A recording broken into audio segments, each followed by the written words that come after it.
The Thanksgiving Turkey. Arnold was a plump turkey who'd lived in California all his life and dreamed of traveling to see the rest of the country's many wonders.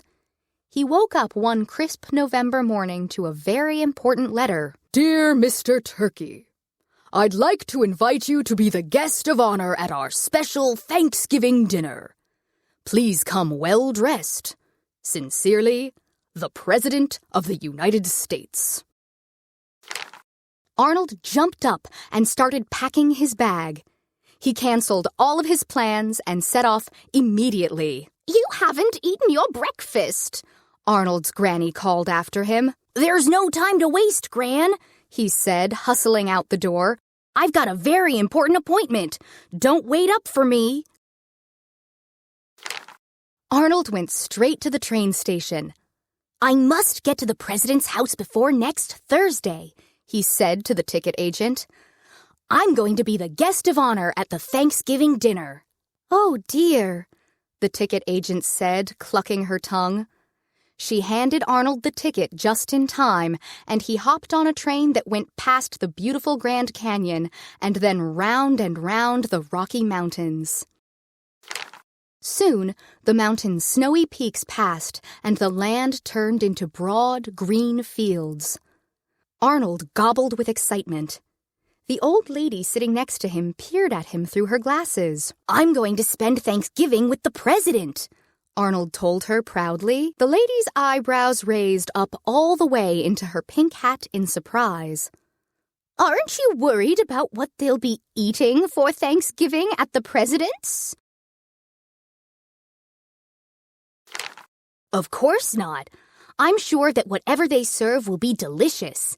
It's the president's dinner, after all, Arnold said, waving his wing. Well, I'm on the way to New York to stay with my children for Hanukkah.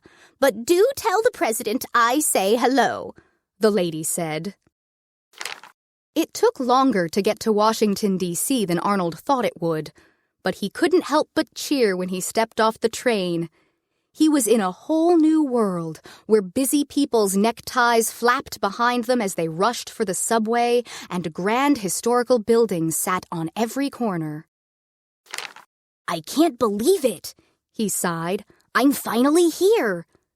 He was swept away by the sights and sounds of the nation's capital. He couldn't even count on his feathers how many museums and monuments he saw, from the Lincoln Memorial all the way to the Smithsonian. Arnold noticed the time with a gasp. He fluttered up and down the street trying to hail a taxi, but none stopped. At this rate, I won't get a taxi until Christmas, he said with a huff. But Arnold was determined. He took 3 steps back, got a running start, and flew right into a taxi's open window. The president's house, on the double, Arnold squawked. The driver was so shocked he couldn't think of anything to do but drive to the White House. Arnold rushed up to the biggest house he'd ever seen and pushed through the crowd. The president was already giving a speech. A man in a suit spotted Arnold, plucked him off the ground, and set him on a table.